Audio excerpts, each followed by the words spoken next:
Pronto, é isso.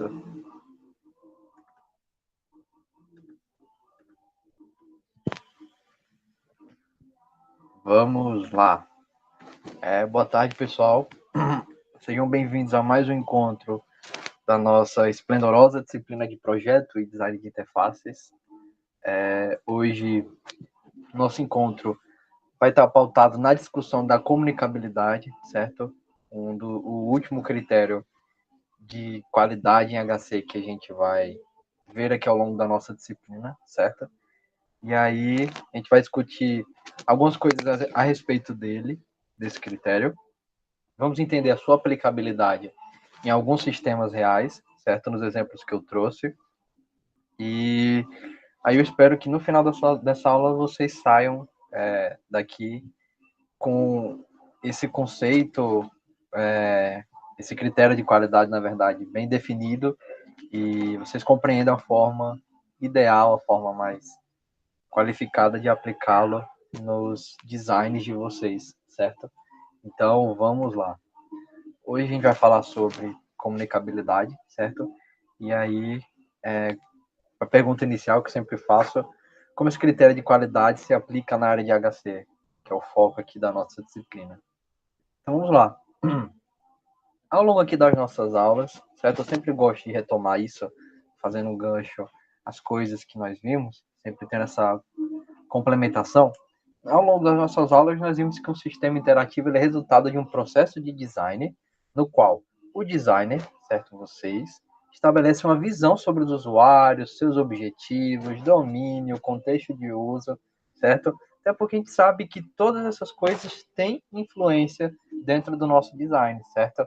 É algo que eu sempre gosto de enfatizar, que não é o design que influencia os usuários, mas sim os usuários, o mundo externo que influencia nosso design, certo? A gente sempre adota aquela abordagem de fora para dentro, certo? Na concepção dos nossos designs, e é exatamente isso.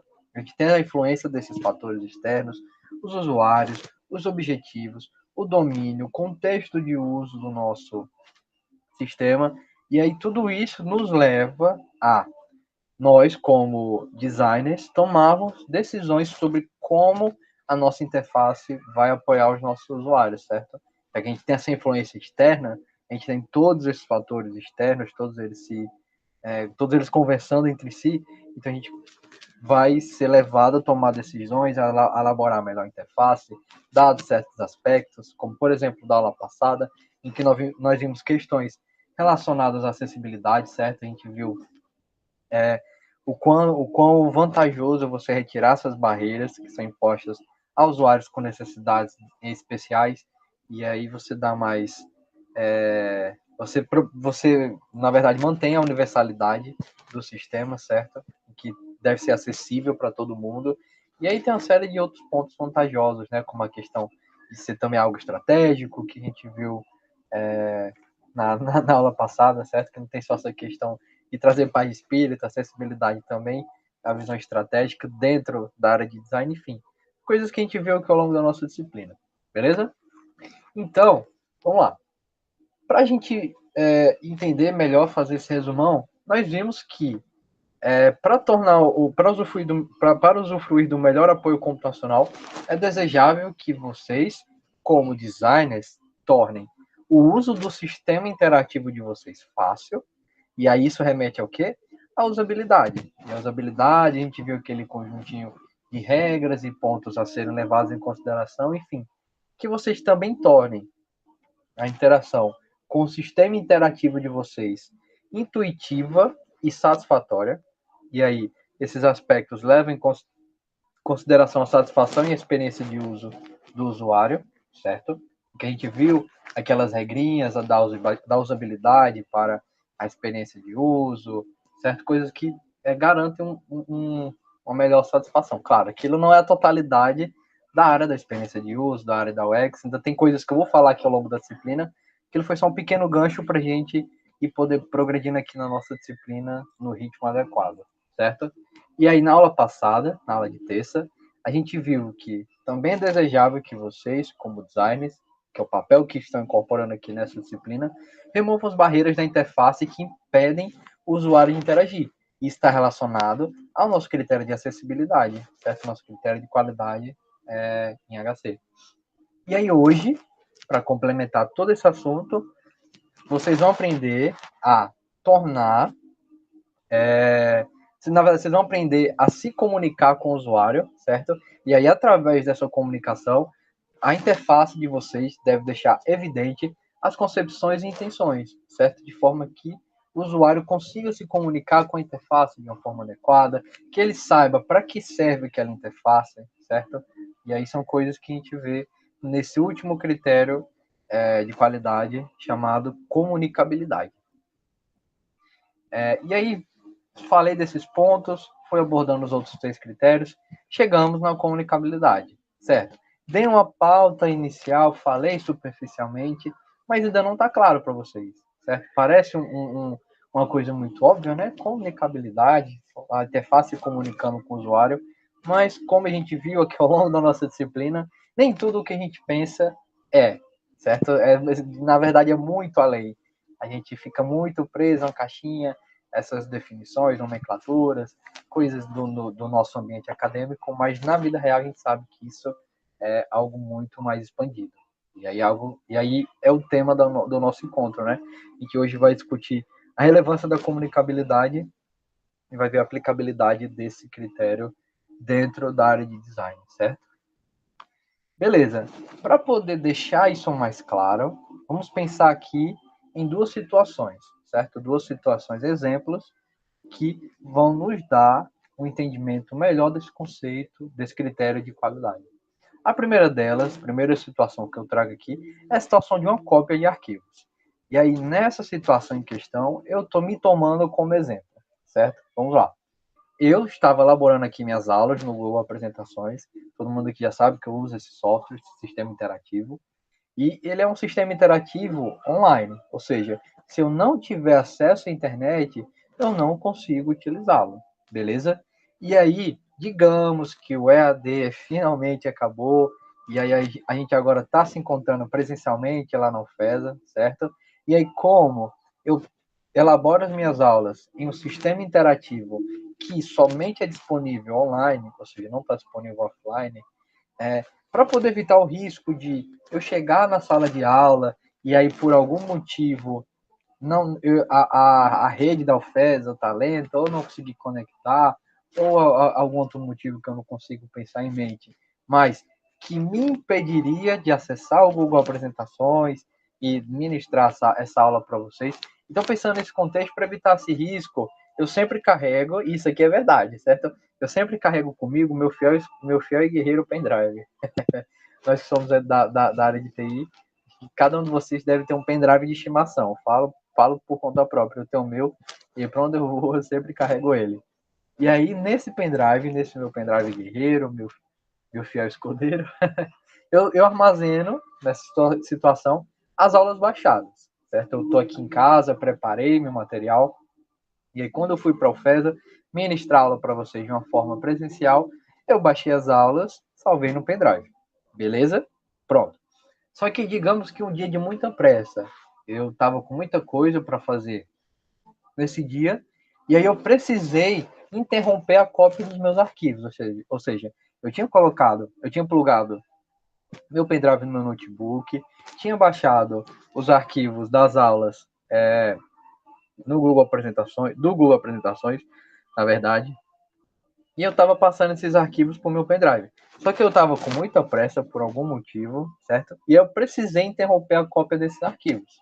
E aí, o que aconteceria se eu cancelasse essa operação não concluída? Já que eu estava com pressa, eu não podia esperar o meu notebook terminar de fazer a cópia dos arquivos, então eu fui lá, cliquei na opção de cancelar e me direcionei correndo para a UFESA, certo? E aí entra o questionamento. O que aconteceria se eu tivesse feito isso?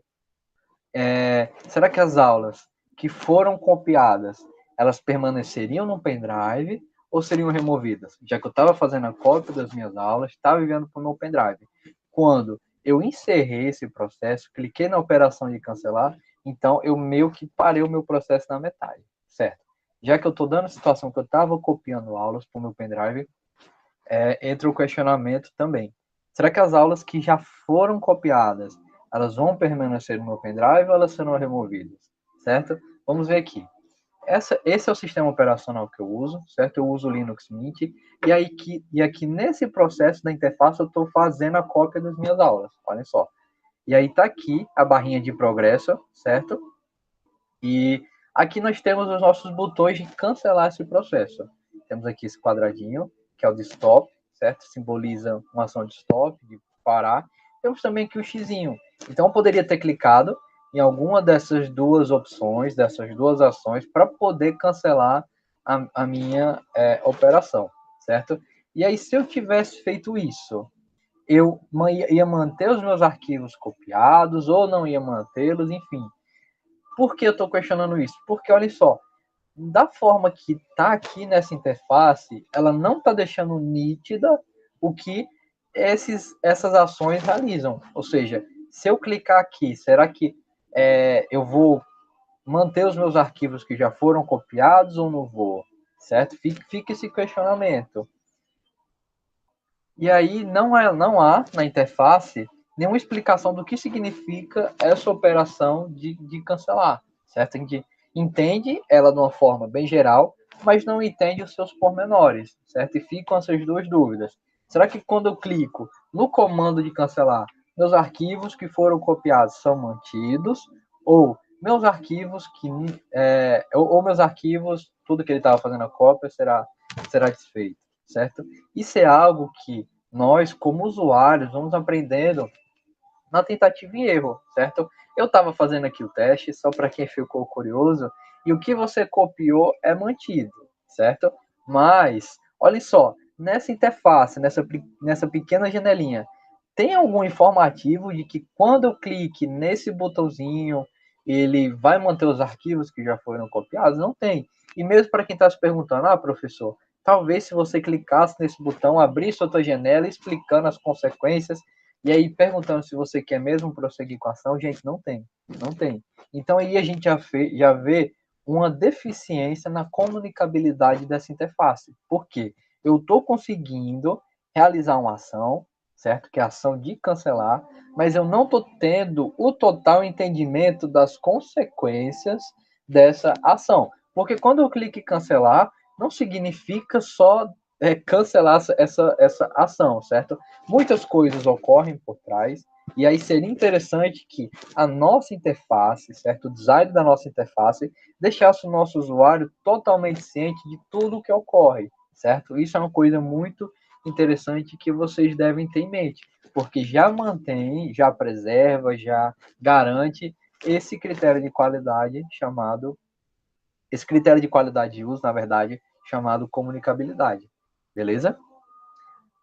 E aí vamos lá, nessa situação, o resultado da ação do botão só é conhecido se eu clicar nele e verificar se os arquivos copiados ainda permaneceram no pendrive. Então vejam só, tentativa e erro. Eu fui induzido a fazer algo que a minha interface poderia ter resolvido facilmente, certo? Não houve uma tratativa nessa questão.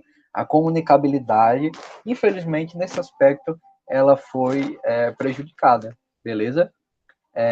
E aí é o que eu digo aqui, seria muito mais fácil se o designer, se vocês que estão incorporando esse papel aqui, se o designer tivesse comunicado ao usuário o significado atribuído ao botão.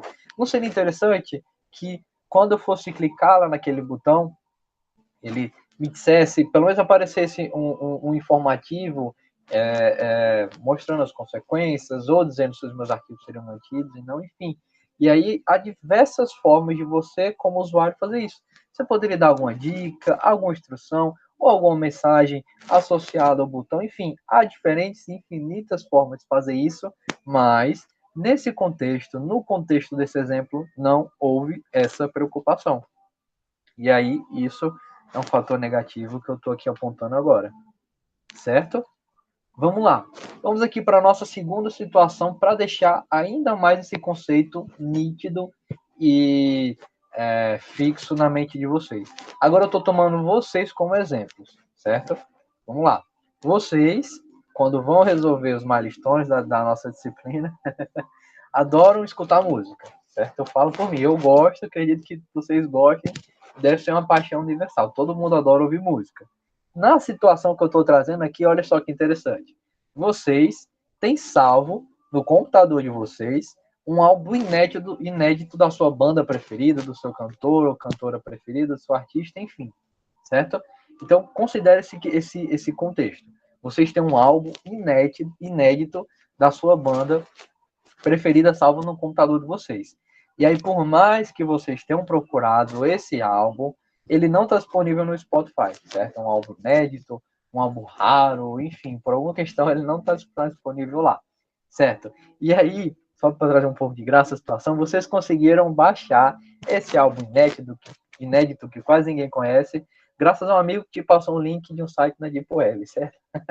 Então vocês foram lá, baixaram esse álbum super inédito lá da Deep Web. Então vocês já vão entendendo que esse álbum ele tem uma certa relevância, um valor sentimental para vocês, certo? Porque foi algo difícil de se achar, certo?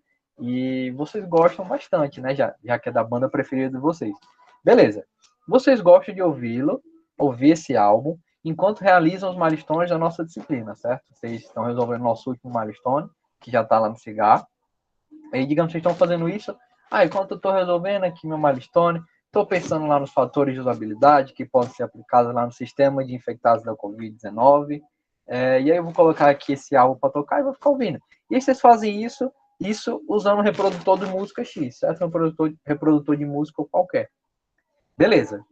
E aí, digamos que nesse álbum há uma música que vocês não queiram ouvir hoje, porque ela é meio triste, e aí, como ela tem esse clima meio triste, estou supondo que vocês não estejam tão animados devido à prova de lógica matemática, porque eu vi que alguns dos meus alunos aqui pagam essa disciplina e o pessoal ficou meio traumatizado aí com a última prova. Então, digamos que vocês estavam meio tristes por conta dessa prova, e aí esse álbum tinha essa música triste e vocês não queriam ouvi-la no momento, certo? E aí, quando vocês abriram a pasta do seu álbum, selecionaram todas as músicas, e aí deram play e foram escutá-la com algum reprodutor de música X, vocês quiseram tirar essa música triste da lista de reprodução, certo? E aí, se vocês quisessem fazer isso, vocês iam selecionar a música que vocês queriam tirar, e aí clicava com o botão direito, ia lá na opção remover. Pronto. Mas vamos lá. Tomando essa consideração, esse exemplo, o que acontece se você clicar na opção remover? Será que a música ela é removida da lista de reprodução, da biblioteca ou do seu computador, certo? E aí, na pior hipótese, digamos que essa música é removida totalmente do seu computador e aí você perdeu uma das músicas do álbum que você tem um ciúme gigantesco, de um álbum super inédito da sua banda preferida, algo que você teve que acessar a Deep Web para baixar. Então você já veio a complicação disso. Então, olha só, digamos que vocês estavam interagindo com a interface desse reprodutor aqui, certo? Que é o VLC. E aí, tá aqui. Tá aqui as músicas da sua banda preferida, a minha banda preferida do Detonautas. Não sei se alguém aqui curte. Aí que eu só selecionei 3 músicas, vim nessa segunda, ó, o dia que não terminou, selecionei ela, vim na opção excluir selecionado. Ótimo. Só que quando eu clico nisso aqui, eu tô entrando na mesma situação que quando eu cancelava a cópia dos meus arquivos para o pendrive. Não está nítido. Não diz exatamente o que vai ocorrer. Tá, nós, como profissionais da área de TI, nós que temos um entendimento melhor das tecnologias, a gente já fica mais resguardado, porque a gente sabe que vai retirar, vai remover somente essa música da nossa playlist, certo? Da playlist que está tocando. Ótimo. Mas para um usuário leigo, alguém que não tem tanta familiaridade com a tecnologia, como por exemplo os nossos pais, certo? Eles podem ficar na dúvida, certo? Tá aqui, excluir o selecionado. Beleza. Excluir o selecionado. Essa ação ela também é ambígua, não tá? Sim, por quê? Eu estou selecionando uma música, certo? E estou vindo na opção de excluí-la. Eu sei que para excluir, eu vou excluir algo, não vou ter mais aquilo. Se eu estou excluindo, de fato, é excluir, certo? Só que a forma como essa ação foi descrita, excluir o selecionado, não está tão claro. O designer, quem se preocupou, quem na verdade se responsabilizou por fazer essa interface, deveria ter se preocupado um pouco mais em como o usuário ia interpretar isso. No sentido de que isso aqui está ambíguo. Porque, vejam só, dá a entender diferentes significados. Excluir o selecionado, certo? Eu posso excluir da minha lista de reprodução, posso excluir da minha biblioteca, posso excluir do meu computador. Tá ambíguo. O significado não está tão claro, não é verdade? Sim, não está tão claro. Nós que somos profissionais de TI entendemos que dentro desse contexto de uso, certo, do nosso reprodutor de mídias, a questão de excluir vai excluir somente da lista de reprodução. O arquivo vai continuar lá no nosso computador, beleza? Mas para o usuário leigo isso não está claro. O designer poderia ter dito, excluir o selecionado da lista de reprodução. Excelente. Já não ia resolver o problema? Ia. Vejam só que uma coisinha pequena, uma coisa ínfima, abriu brechas a uma interpretação ambígua.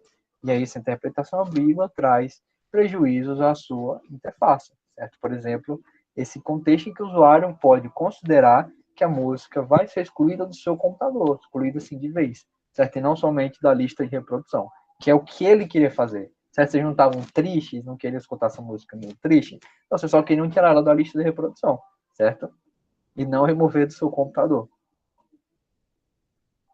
E aí, o que eu já fui apontando, né? A interface ela não comunicou ao usuário o significado atribuído pelo designer àquele comando, certo? Tudo não ficou nítido. E aí isso proporcionou o que ao usuário? Insegurança, certo? Algum usuário leigo que não quisesse perder aquela música inédita da sua banda preferida, que foi muito difícil de achar, certo? Ele fica inseguro, porque, poxa, se eu clicar aqui e excluir os selecionados, será que eu vou excluir do meu computador? Eu não quero excluir do meu computador, eu quero evitar fazer isso ao máximo, certo? E aí isso não é um fator legal e que trouxe prejuízo na nossa interface, beleza? Então vejam só, nós vimos nesses dois exemplos que é mais difícil o usuário aprender estratégias de uso concebidas pelo design sem que estas lhe sejam bem comunicadas.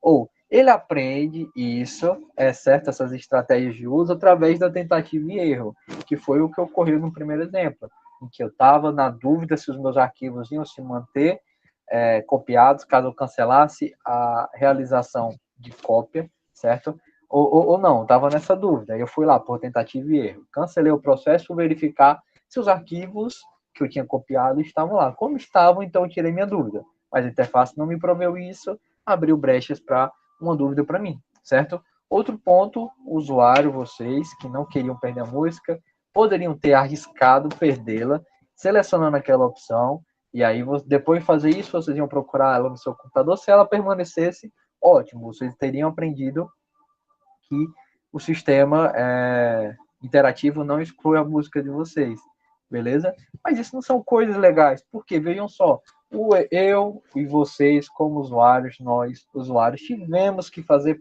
passos que fugiam do nosso objetivo, do nosso foco. Nosso foco não era fazendo uso daquele sistema interativo, focado na nossa tarefa, sim. Só que aí, como a comunicabilidade da nossa interface ela foi fragilizada, então a gente ficou com essas dúvidas, essas interpretações ambíguas e que tiraram a nossa atenção. Isso, claro, não é uma coisa favorável, porque faz com que o sistema de vocês seja o quê? Subutilizado, certo? Ele perca o foco do usuário. O usuário deixe de direcionar a atenção somente ao sistema interativo. E a gente sabe que quando o usuário somente tem a sua atenção direcionada ao nosso sistema interativo, ou seja, que nada está tirando a atenção dele, assim, claro, em contexto da nossa interface, certo? A gente sabe que a nossa interface está massa. Que nesses dois exemplos, ela não estava, ela tinha alguns defeitos e foram coisas que a gente está discutindo aqui. Beleza? Então vamos lá, de posse, de entendimento, na verdade, desculpem, de entendimento dessas duas situações, das coisas que eu fui discutindo aqui, a gente pode falar que o conceito de comunicabilidade vai dizer respeito à capacidade da interface de comunicar ao usuário a lógica do design. Sim, a gente sabe que todo design que é concebido a uma interface tem uma lógica por trás, tem um propósito, tem um direcionamento, tem algo ali que a gente induz o nosso usuário a fazer uma lógica, certo? E aí é justamente isso. A comunicabilidade vai dizer respeito à capacidade da interface de comunicar ao usuário a sua lógica, beleza? É isso que simboliza esse critério de qualidade. E aí as intenções de vocês, futuros designers, certo? Ou designers para quem já trabalha na área, as intenções de vocês e aí os princípios da interação resultantes dessas tomadas de decisões que vocês foram fazendo ao longo da concepção do design da sua interface, eles devem ficar evidentes. A gente sabe que nós, como designers, vamos desenvolver o design, uma interface de um software, e a gente vai tomar uma série de decisões buscando, certo, manter os fatores, tudo que eu vim apontando aqui ao longo da nossa disciplina, em questão de usabilidade, experiência de uso, acessibilidade, hoje de comunicabilidade, certo? Também não ferir os preceitos da interface, da interação, evitar os affordances, enfim. Decisões que a gente vai tomando para deixar a nossa interface mais compreensível, certo? E aí, o melhor caminho, certo? A melhor hipótese é que, se o usuário for capaz de compreender a lógica utilizada na concepção do nosso sistema interativo, então ele vai ter maiores chances de ter uma experiência com o nosso software criativa, eficiente e produtiva. Gente, eu pergunto para vocês, quem não gosta de usar um sistema, certo? Interagir com a interface, na qual você veja a eficiência, você se sinta produtivo e você se sinta criativo para interagir com ela da forma que lhe for mais conveniente, certo? E são coisas que todo mundo ama. Eu falo por mim, eu sempre vou defender esse sistema aqui, que é o Google Apresentações. Por quê? Para mim, ele é eficiente, certo? A interface, ela se comunica bem comigo, as coisas estão claras, ele é produtivo, certo? Se não fosse produtivo, eu não estava aqui utilizando neste momento para preparar minhas aulas. Poderia estar, por exemplo, utilizando o PowerPoint, que já é algo consagrado, muita gente utiliza esse software de escritório, certo? E para mim ele é criativo, porque vejam só, todo o design das minhas aulas eu consigo manipular da forma mais adequada, certo? E ainda eu tenho a permissão de configurar coisas que são relacionadas aos outros slides, certo? Eu posso editar os slides mestres, slides de título, enfim, são coisas que eu acho muito interessante. Então, para mim, como usuário do Google Apresentações, certo? Esse sistema tem uma comunicabilidade tão boa que ele me permite ser eficiente, produtivo e criativo, certo? Então, olha só que coisa massa. Não são três aspectos que vocês querem proporcionar nos seus usuários? Sim, são. Quero que meu usuário se sinta eficiente utilizando. Quero que meu usuário, na verdade, sinta a eficiência do meu sistema, se sinta produtivo utilizando o meu sistema, interagindo com a minha interface, e se sinta criativo para interagir com ela da forma que lhe for mais conveniente, certo? Deixa eu só pegar aqui o apontador. Vamos lá. É importante observar que compreender a lógica de design não implica adquirir conhecimentos técnicos de design de sistema interativo, certo? O que a gente está vendo aqui, certo? Nessas coisas relacionadas à nossa disciplina, são interessantes para a gente como design, certo? Mas para um usuário convencional, ele não vai precisar ter conhecimento de todo esse aparato teórico para poder compreender a lógica do nosso design. Não, são coisas que a gente faz para proporcionar uma melhor experiência de uso, certo? E aí, a gente sempre busca que os nossos usuários tirem o melhor proveito da tecnologia e sigam estratégias adequadas a cada situação de uso, certo? É para isso que a gente projeta as nossas interfaces. A gente sempre tem um foco no nosso usuário, certo? Nosso usuário, claro, é um fator externo que tem influência no nosso sistema, certa abordagem de fora para dentro, e aí, como a gente tem todos esses fatores externos, a gente sempre está pensando no nosso usuário, beleza? Aqui só fazendo uma analogia para ficar mais claro esse conceito da comunicabilidade. Você não precisa conhecer a fundo a mecânica de um automóvel para dirigi-lo, certo? Você não precisa entender todos os conceitos físicos, mecânicos por trás de um automóvel. Não, não é necessário. Se você souber acelerar, passar marcha, lidar com a embreagem, frear, enfim, ter controle do volante, Essas coisas mais básicas você consegue sim dirigir um automóvel. Entretanto, você vai fazer um melhor uso do seu automóvel se você entender riscos e consequências relacionadas a certas atitudes, certas coisas que você pode fazer no seu automóvel. Como, por exemplo, se você tiver um entendimento de que utilizar o veículo com pouca gasolina é algo perigoso, então você vai fazer o melhor uso do seu automóvel, não é verdade? Você vai evitar sair com seu automóvel com baixa gasolina, para que caso a gasolina se encerre, o automóvel não fique impedido de seguir viagem, certo? Vocês também podem saber que dirigir com nível de óleo inadequado também é perigoso, que pode vir prejudicar algum componente físico do automóvel, certo? Motor, por exemplo, e aí isso pode ser algo ruim. E também sabem, certo? Por exemplo, que dirigir em alta velocidade é perigoso numa pista escorregadia. Sim, você pode induzir algum tipo de acidente, você pode danificar o seu veículo, pode, inclusive, perder a sua vida, no pior caso.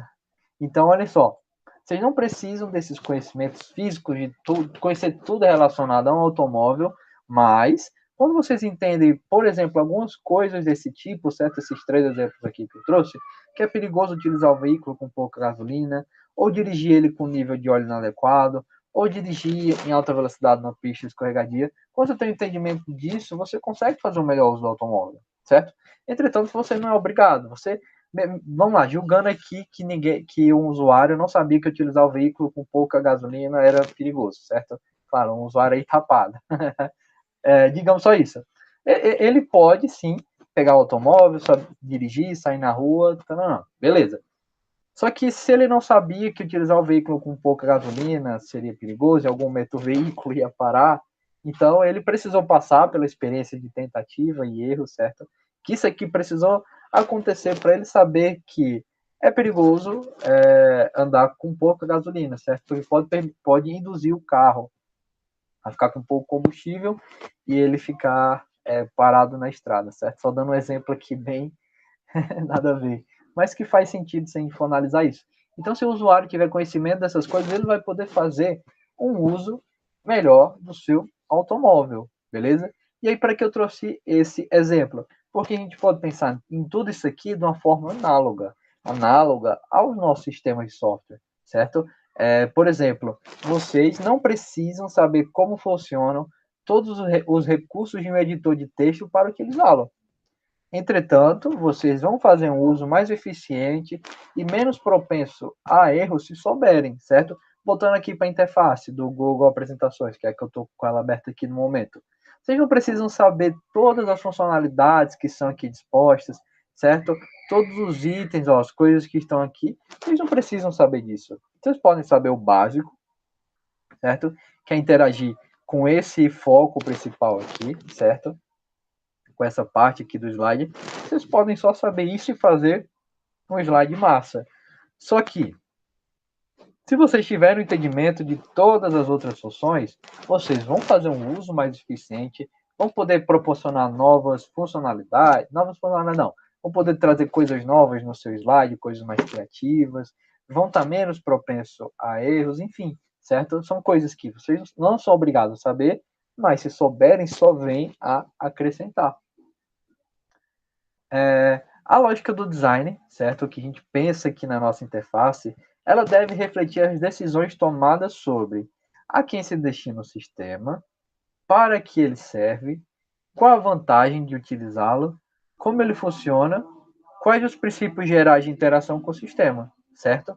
Isso aqui são coisas que vocês devem levar em consideração, beleza? Aqui o meu sistema é destinado, como ele vai ser, para que ele vai servir, qual a vantagem de utilizá-lo, como ele funciona, quais são os princípios gerais de interação ao sistema, enfim, são coisas que vocês podem pensar a respeito quando forem conceber os designs das interfaces de vocês, certo? Para poder vir a melhorar, a enriquecer ainda mais o design que vocês estão propondo, certo? Só que, infelizmente, como a gente viu nos 2 exemplos anteriores, nem sempre o design se preocupa em comunicar todas essas coisas, em levar todos esses fatores em consideração. e aí isso vai proporcionando determinadas deficiências na nossa interface, certo? A gente vai discutindo isso aqui mais ao longo aqui da nossa aula.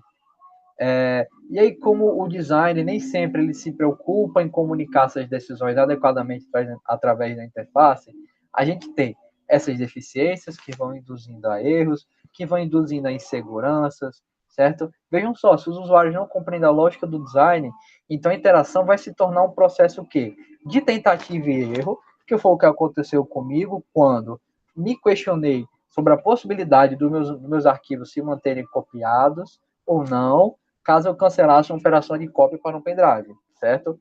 Para vocês, quando vocês forem interagir com aquele reprodutor de música, em que se vocês excluíssem a música que vocês não queriam ouvir, ficou aquela dúvida se ela era excluída do computador de vocês, se era excluída de vez, ou se só era removida da lista de reprodução, certo? Então vejam só, quando a gente não compreende essa totalidade da lógica de design, então nós como usuários podemos ser levados a esse processo de tentativa e erro para poder compreender o que acontece, ou a gente pode ficar entediado, porque pode ficar essas dúvidas, e aí às vezes a interface é tão difícil de entender, a lógica dela é tão difícil de compreender, que o usuário pode se sentir entediado, pode se sentir ineficiente, certo? Ineficiente no sentido de que ele pode achar que é a interface que está comandando ele, sendo que deve ocorrer o contrário, certo? Lembrem sempre da nossa abordagem, de fora para dentro. O nosso usuário que influencia a nossa interface, não a nossa interface que influencia o usuário, certo? E aí, se o usuário está se sentindo ineficiente, ou está se sentindo arriscado, ou está entediado, ou está trabalhando com a nossa interface através da tentativa e erro, então não preciso nem deixar claro que esses são aspectos que estão reduzindo a qualidade de uso da nossa interface. Beleza? Dentro da comunicabilidade, é muito comum, certo? Muito comum que vocês adotem esse contexto, esse conceito aqui, de analogia, certo? Por quê? Ele é um recurso de comunicação que é utilizado para facilitar e aumentar a comunicabilidade. A gente sempre vai fazendo analogia com outros sistemas daquele tipo, certo? Para poder permitir ao usuário formular hipóteses sobre a interação com esse sistema interativo, certo? Por exemplo, eu vou fazer interface, o design de uma interface de um sistema interativo que consiste em um reprodutor de músicas, como por exemplo o Spotify, então eu já tenho algo para poder embasar o meu design, certo? Eu já tenho uma base, algo que pode ser feito uma certa analogia, coisas que eu vejo lá na interface do Spotify, que podem ser aplicadas ao meu sistema, e não só na interface do Spotify, porque quando a gente está concebendo o design, a gente sempre tem algumas influências, algumas inspirações, alguns sistemas parecidos com o nosso, então a gente sabe que o que tem na interface do Spotify é o mesmo que tem na interface do, acho que o Google Músicas, não me lembro, mas o que tem na interface do Google Músicas, ou em outro reprodutor de música que eu não consigo, do Deezer, por exemplo, certo? O que tem no Spotify, no Deezer, no Google Músicas, enfim, no YouTube Music que saiu agora, enfim, vários aí que são coisas que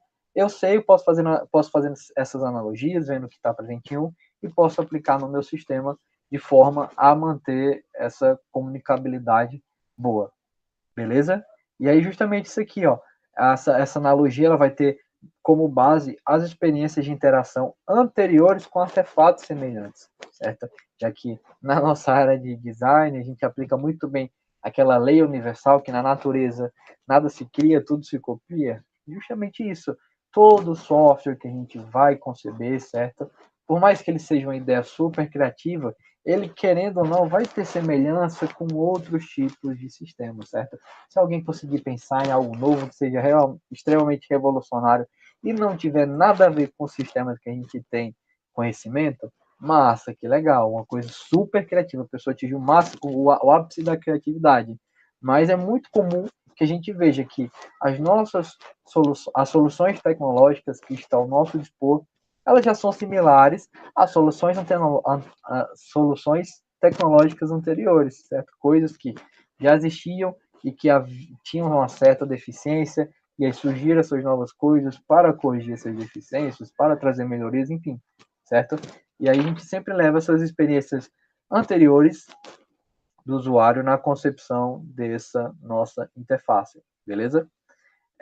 O uso de analogias contribui para que as hipóteses do usuário sobre como interagir com a nossa interface sejam compatíveis com as pretendidas pelo design, beleza? Se a gente, retomando exemplo, está fazendo interface de algum reprodutor de música, então a gente já tem algumas hipóteses, coisas que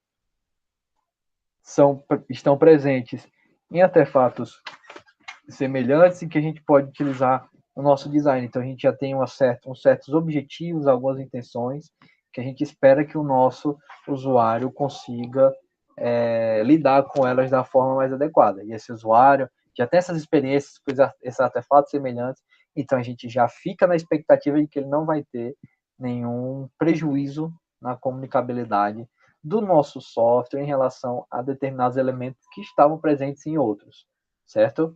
E aí, obviamente, deve-se evitar que vocês, como futuros designers ou como designers, certo? Para quem já trabalha, criem hipóteses erradas. Não induzam o usuário de vocês a acharem uma coisa que não é exatamente aquilo, certo?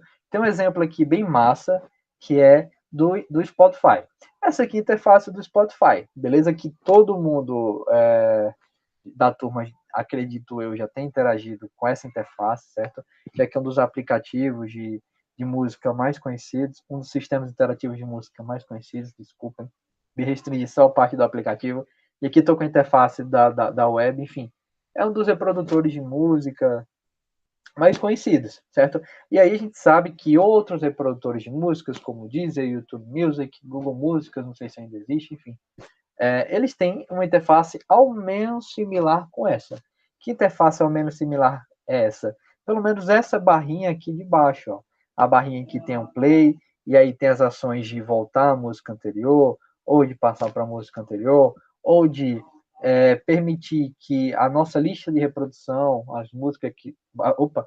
A música que nós estamos ouvindo. Quase deu spoiler. Agora, espero que ninguém tenha visto a próxima imagem. Mas vamos lá. A gente tem aqui essa açãozinha que nos permite escutar as músicas da nossa lista de reprodução de uma forma aleatória.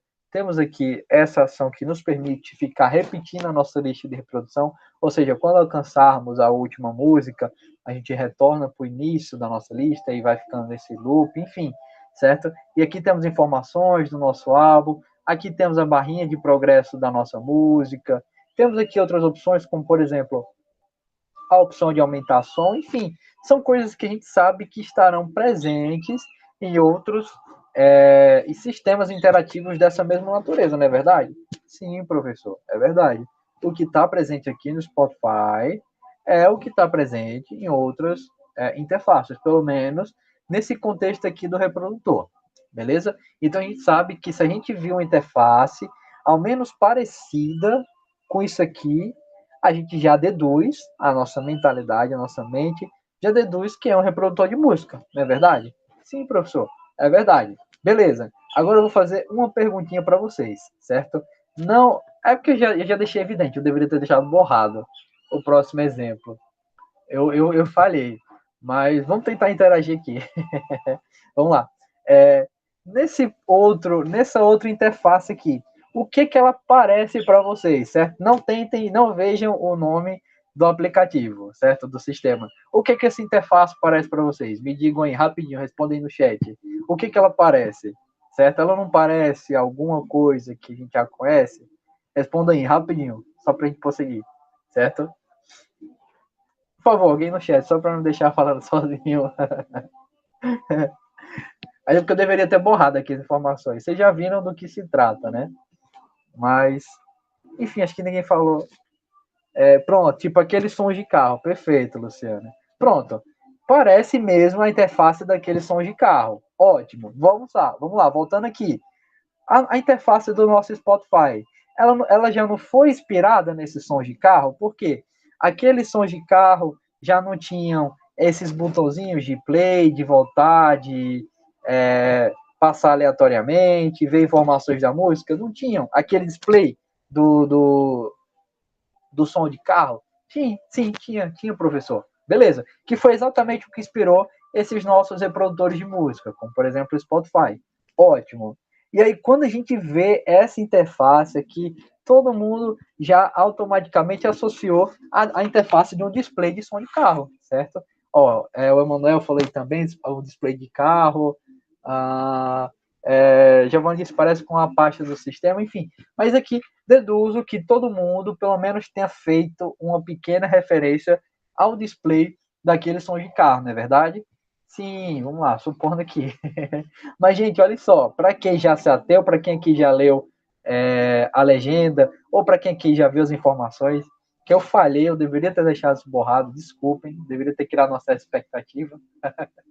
Mas para quem já viu, isso aqui é impressionante, porque é a interface do Avast.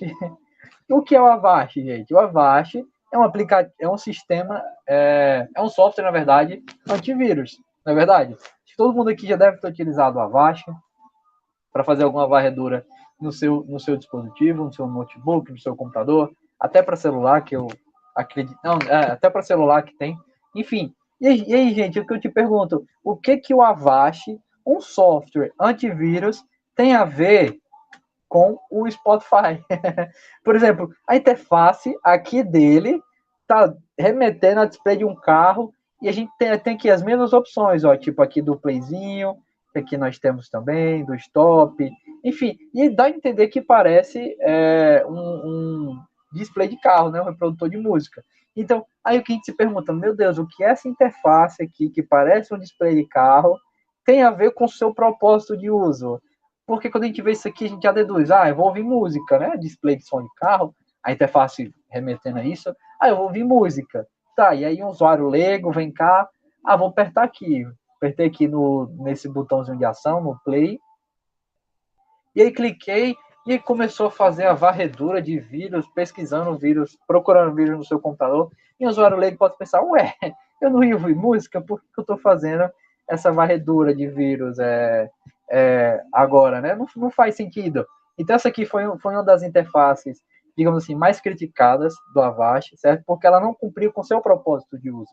E a própria comunicabilidade dela não deixava claro os seus intuitos, certo? Os designers por trás disso falharam nessa questão, deixaram a interface com entendimento, uma comunicabilidade com o usuário deficiente, certo? Ficou frágil. É que nem o Vitor disse aí, parece mais o Avast Music, né? Como se fosse uma nova extensão do Avast, algo que eles quisessem inovar, né? Eles agora quisessem expandir o produto deles para a área de música, e aí criaram o Avast Music. E aí, se fosse o Avast Music, nesse contexto, a gente sim poderia ter essa interface.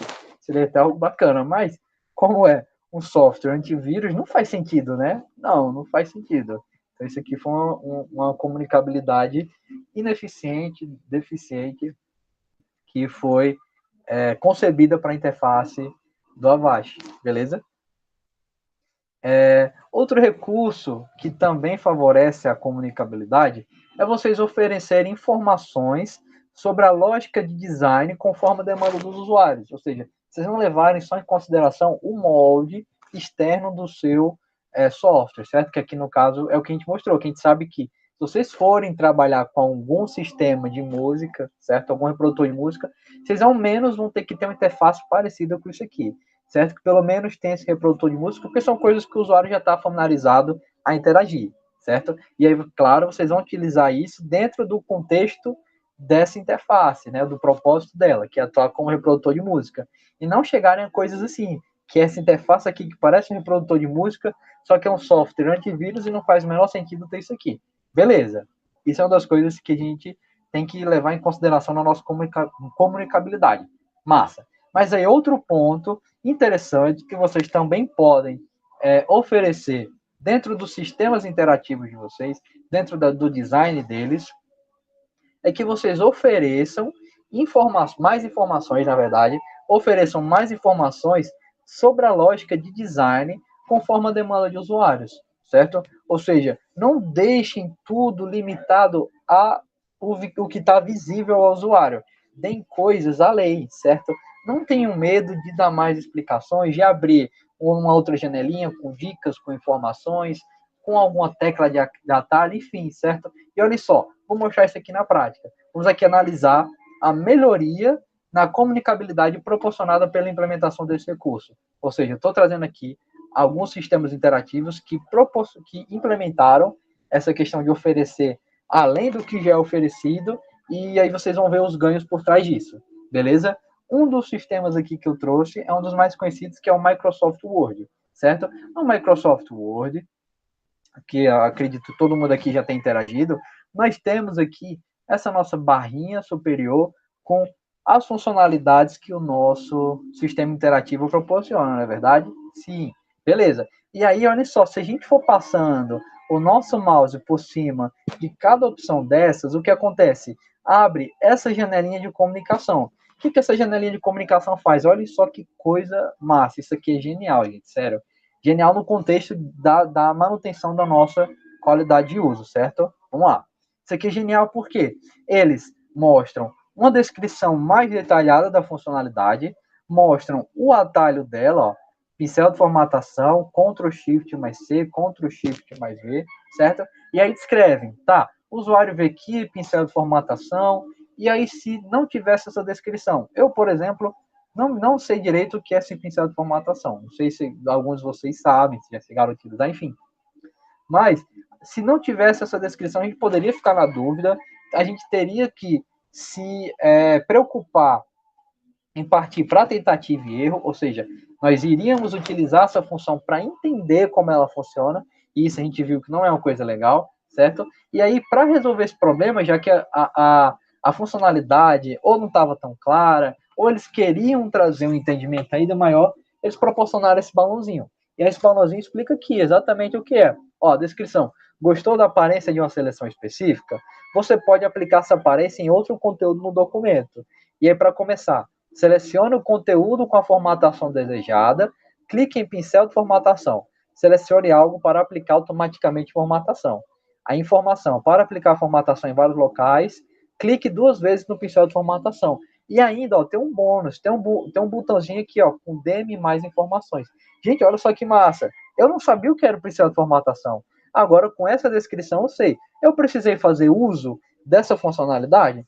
Não precisei fazer uso. Por quê? Foi aberta essa janelinha comunicativa que me permitiu entender melhor essa ação, certo? E aí, tendo um entendimento melhor dessa ação, eu vou saber utilizar de uma forma mais adequada, uma forma mais criativa, uma forma mais efetiva esse meu sistema interativo, ou seja, o meu Microsoft Word, beleza? Se, por exemplo, eu vi uma formatação em uma parte do meu texto que eu queria replicar em outra, ao contrário de eu ter que fazer isso manualmente, vou lá, vejo a fonte escolhida é essa, o tamanho é essa, a cor é essa, por exemplo. Ao contrário de precisar fazer isso, eu utilizo o pincel de formatação. Vou lá, copio, e aí depois seleciono o conteúdo que eu quero replicar esse design e pronto, fiz essa ação, certo? Através do meu pincel de formatação. Coisa muito massa. E olha só, o que eu tinha falado na aula passada? Que para proporcionar maior acessibilidade, eu tinha sugerido que vocês também implementassem atalhos para as funcionalidades dos sistemas interativos de vocês, não é verdade? Sim, professor, é verdade. E o que está acontecendo aqui? Olha só, pincel de formatação. Ele está aqui, ó, descrevendo os atalhos dele. Ctrl Shift C, Ctrl Shift V. Então eu sei que se eu aplicar Ctrl Shift V em determinada parte do texto, eu vou copiar aquela formatação por trás. E se eu selecionar determinada parte do texto, depois aplicar Ctrl Shift V, eu vou aplicar aquela formatação que estava copiada nesse trecho que está selecionado. Então vejam só, estou proporcionando coisas além do que o meu usuário tem ao seu dispor. Quando a gente proporciona essas coisas além, os ganhos só são favoráveis, certo? Aqui a gente proporcionou um melhor entendimento dessa funcionalidade, certo? Eu confesso que não entendia ela, passei a entender agora, depois que eu vi isso aqui, certo? E aí agora já sei como utilizar um atalho, já sei para que ela serve, e aí é uma coisa massa, porque vai me trazer uma melhor experiência de uso com o meu sistema interativo, com esse Microsoft Word, beleza? E aí, para vocês não pensarem, professor, Isso aqui está só nessa opção. Não, ó, o Microsoft Word, eles realmente se preocuparam com essa experiência do usuário. A maioria das opções, não vou dizer todas, porque eu não cheguei a verificar todas, e algumas realmente não tinham, mas a maioria delas, elas trazem essa descrição. E aí traz essa descrição, quando possível, trazem um atalho, certo? Aqui no caso de inserir citação não tem. E aí eles também trazem esse botãozinho, dê-me mais informações para vocês expandirem o leque de conhecimento de vocês, caso seja necessário, certo? E aqui, olha só, inserir citação. Veja esse botão, vixe, o computador ligou. Ah, caramba. Pera aí, gente, só um instante, meu computador desligou. Meu Deus. Ah, caramba, que foda.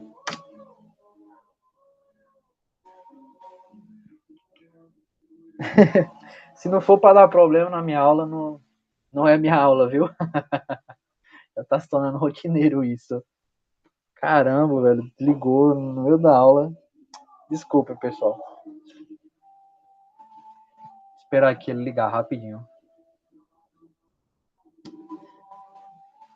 Pérolas do EAD. Já tá se tornando comum nas minhas aulas, né? Não é minha aula se não tiver algum problema. Ou é o microfone que desconecta, ou o computador que desliga, ou é a vizinha que começa a escutar música alta. Ou é a minha família gritando para quem chegou, para quem estava na minha aula de terça-feira. Acho que foi na aula de engenharia de requisitos, porque tá tendo política, né? Minha família chegou no carro gritando. Não sabia que eu estava dando aula e todo mundo escutou, né? Aqui no nosso encontro. Então, desculpa, gente, essas coisas acontecem, né? Ainda bem que acontece, né? Pelo menos para descontrair, tirar um pouquinho o clima da disciplina, só a teoria. Mas é sério, já aconteceu com os professores, Giovana? Ou tá sendo só comigo? Ah, ainda bem, pô, tava preocupado. Tava preocupado, pensei que só eu tinha essa sorte, do computador desligar, da vizinha ouvir música, do microfone desconectar. Tá foda. Coisas que acontecem, né?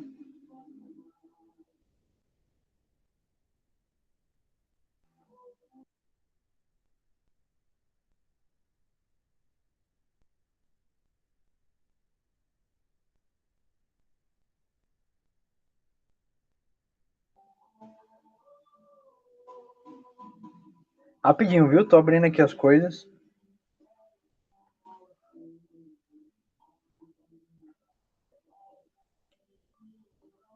Mas aí, estão achando legal o conteúdo? Estão entendendo? É o nosso último critério de qualidade. A gente já tinha pensado a respeito dessa comunicabilidade, já tinha visto a relevância delas. Já.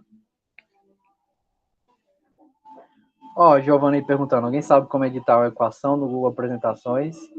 Rapaz, Giovanni, eu uso o Google Apresentações e aí eu não sei fazer isso. Então tá aí uma coisa que eu vou precisar aprender. Não sei, mas eu acho que tem essa possibilidade de colocar equações no Google Apresentações, né? Que é uma coisa que pode ser muito útil. Mas olha só, aí é uma possibilidade, né?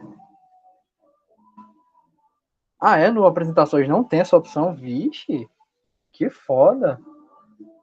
Que foda, por exemplo, se algum professor de cálculo, geometria analítica, sei lá, alguma disciplina da área de exatos precisar colocar algum cálculo, ele vai ter dificuldades, né? Já que não tem essa opção. Interessante, não sabia.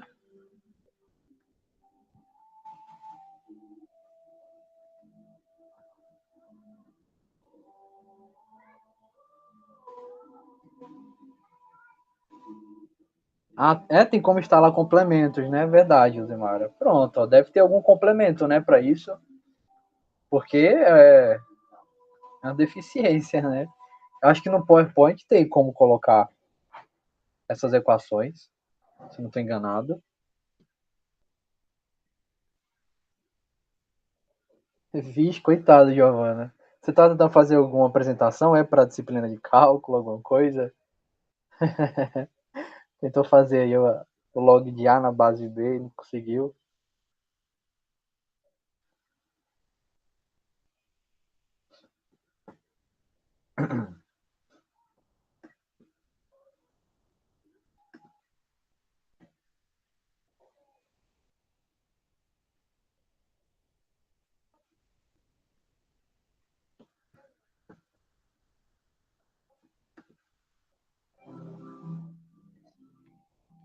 Ah, você é professor, Giovana?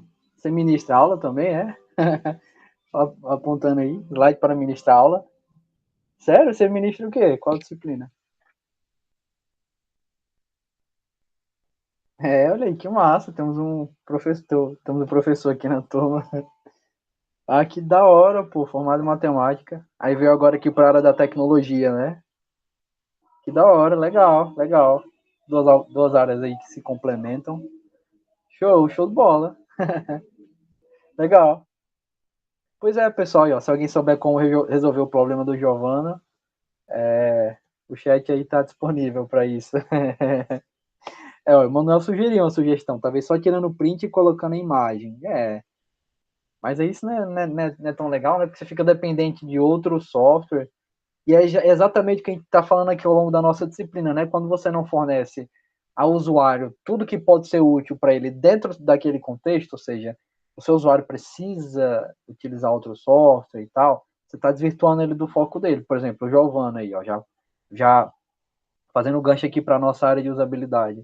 Giovanna, ele está focado em fazer as aulas dele e ele precisa despender o foco da atenção na construção da aula dele para ir em outro software, fazer essas equações e depois voltar para o sistema dele. Então veja aí que coisa negativa, um impacto negativo na experiência do usuário, né, na experiência dele.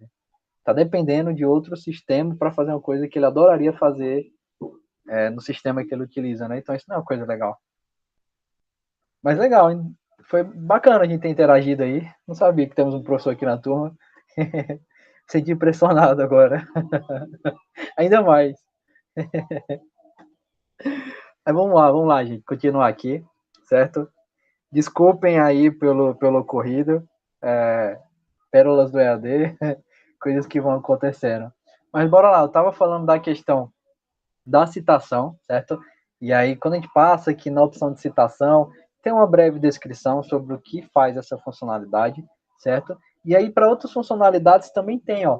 Se nós formos aqui para os temas, ele dá mais um informativo sobre o que vem a ser essa funcionalidade, certo? Certo? Inclusive, aponta o tema atual, ó, atual tema do Office, o que está sendo aplicado aqui no momento, e aí tem esse gancho, o botãozinho que te permite ir além e buscar mais informações relacionadas a essa funcionalidade, enfim, certo? Aqui também, ó, inserir o elemento gráfico do Smart Art, tipo um diagrama, um fluxograma, enfim, algo que pode ser inserido. E aí eu trouxe só esses exemplos só para apontar, se vocês utilizam o Word, vocês vão ver essas janelinhas. No LibreOffice, para quem usa o Linux, eu estava vendo aqui hoje, não achei, certo? Essas janelinhas. Se alguém já tiver visto, quiser apontar aí no chat, eu posso até abrir o LibreOffice agora para ver isso. Mas eu não achei, mas também só fiz uma varredura rápida, que eu já sabia que no Word tinha isso. E aí eu estava vendo aqui no Google Apresentações, que é o software que eu defendo, com exidentes, e ele também não tem essas janelinhas explicativas, trazendo além das funcionalidades. Em somente algumas opções ele mostra isso. Como, por exemplo, quando eu venho aqui clicar em apresentar, aí ele dá essa descrição, mas não é uma descrição tão sucinta, mas ele ainda mantém um pouco essa comunicabilidade, certo? Aqui eu tenho, por exemplo, aqui a minha barrinha de pesquisa, e aí quando eu passo o mouse por cima, eles mostram o nome da opção aqui, ó, negrito, itálico, inserir link, e aí também mantém a questão da acessibilidade no quesito de sempre estarem, na maioria das vezes, nem todas as opções possuem, mas na maioria das vezes darem essas teclas de atalho, certo? Se eu quiser inserir o link, eu aperto o Ctrl K. Se eu quiser adicionar um comentário, Ctrl Alt M. Aqui para posso alinhar, enfim, certo? Coisas que são permitidas na interface.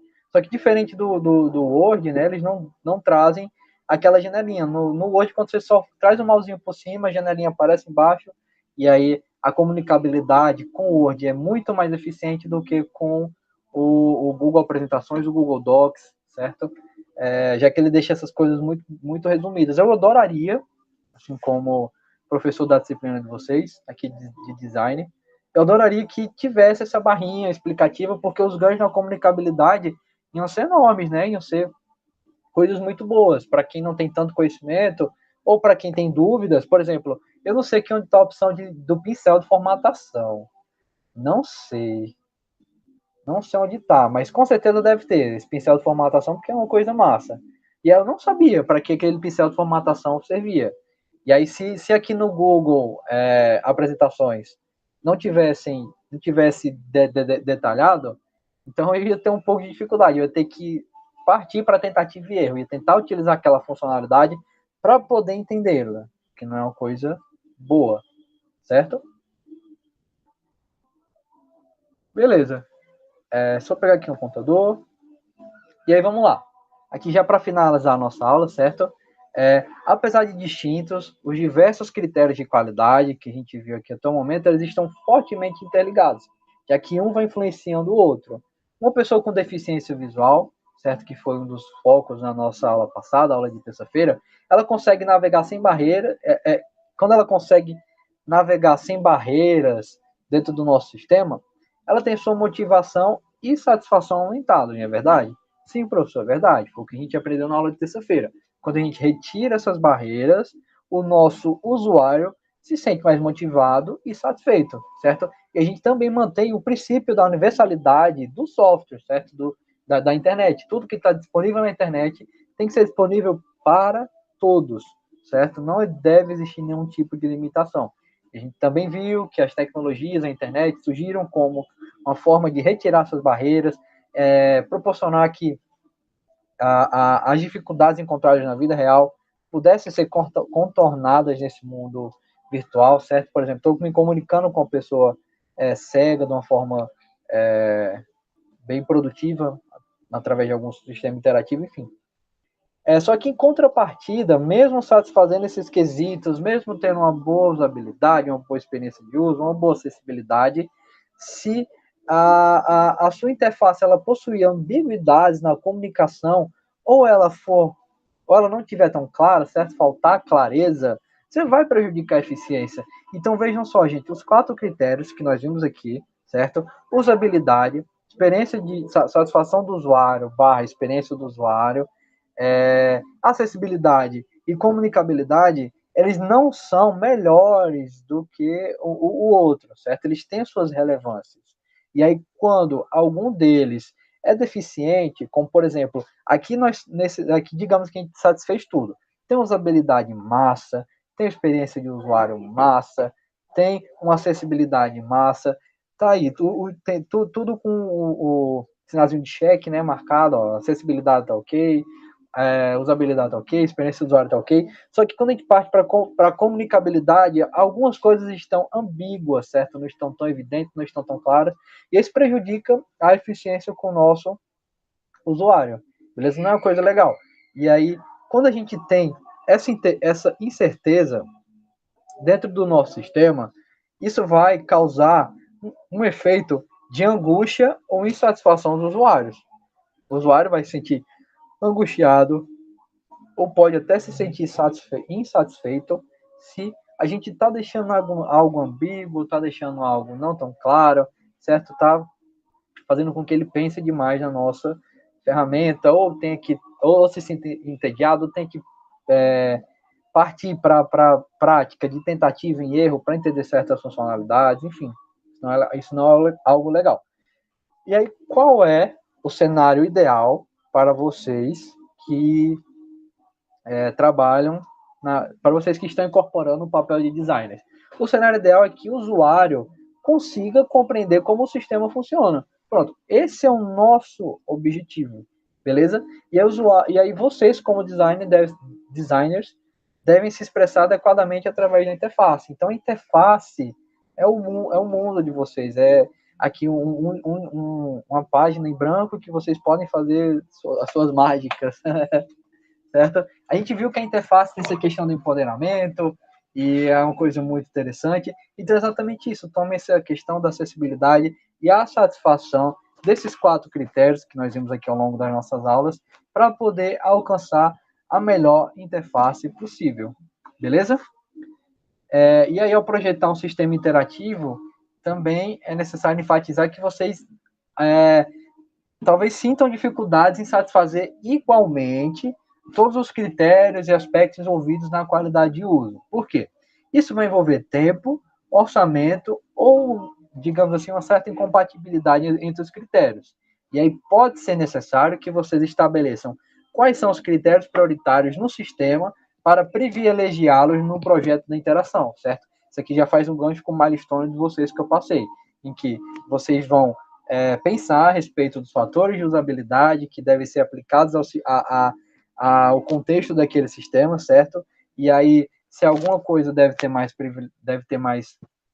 privilégio, deve ser privilegiada, ou se alguma coisa não é interessante, enfim, já estou estimulando esse pensamento crítico avaliativo de uma interface para vocês, beleza? Mas o ideal é que vocês tentem aplicar os 4 conceitos, certo? Mesmo que algum deles não seja aplicado totalmente ou similar aos outros, que vocês pelo menos apliquem ele, certo? Não deixem algo faltando.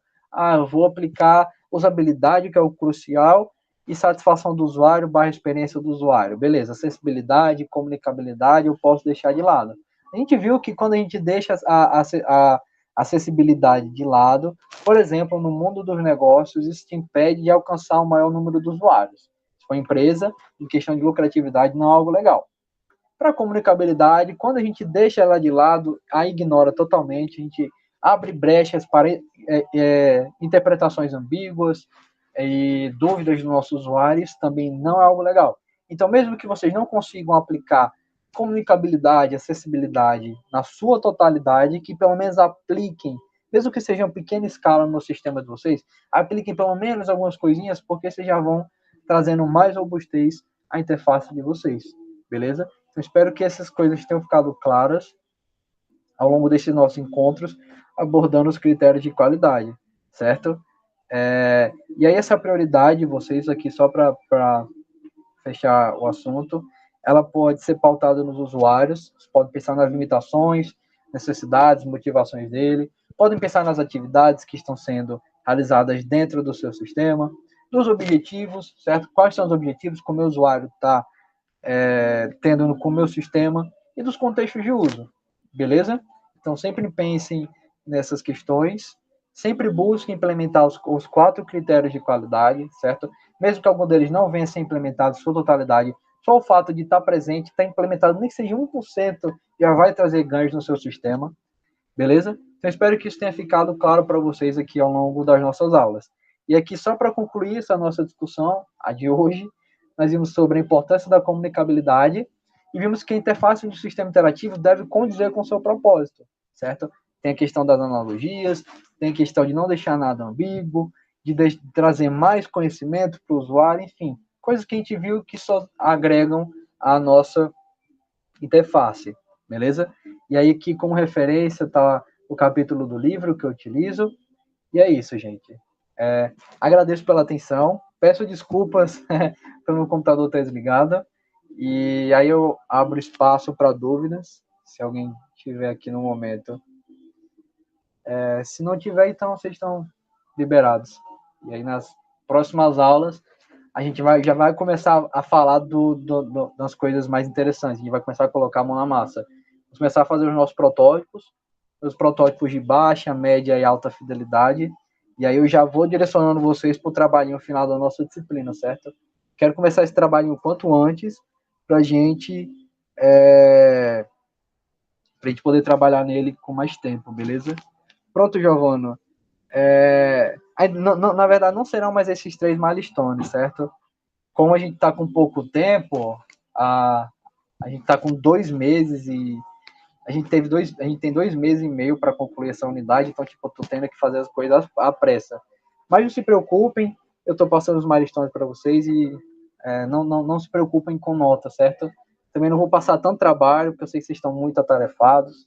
Eu estava vendo com os outros professores, eles também estão adotando as metodologias aí de atividades, essas coisas. Então, para não sobrecarregar vocês, eu estou passando menos milestones, tá? Então, não serão 3 para a primeira unidade. Acho que os 2 primeiros, que eu já passei para a primeira unidade, vou passar um outro para a segunda, e aí para a terceira unidade vai ser o trabalho final, beleza? Mas não se preocupe com isso, não. Tô buscando só não sobrecarregar vocês, certo? Eu sei que tá todo mundo cheio aí, mas não se preocupem, vai dar certo, beleza? Porque eu quero que vocês saiam aqui da disciplina fascinados por esse mundo do design, certo? Espero contribuir na carreira de vocês. E aí, quando a gente for fazer nosso trabalho final, vocês vão ver que massa que é vocês trabalharem com isso, beleza? Então, acho que é isso, gente. Se alguém tem mais alguma dúvida, pode mandar no chat. Se não, vocês estão liberados, beleza? E aí eu vou fazer o upload dessa aula no YouTube. Estou devendo as outras 2 aulas da engenharia de requisitos. Teve um probleminha para quem está pagando, mas eu vou fazer lá o upload, certo? Para quem não pode assistir. Então é isso, pessoal. Boa tarde aí para vocês. Se cuidem. Abração. E mais uma vez, desculpem pelo meu computador ter desligado. Valeu, Luciano. Até daqui a pouco. Até daqui a 20 minutos. Valeu, pessoal. Tchau, tchau. Abraço.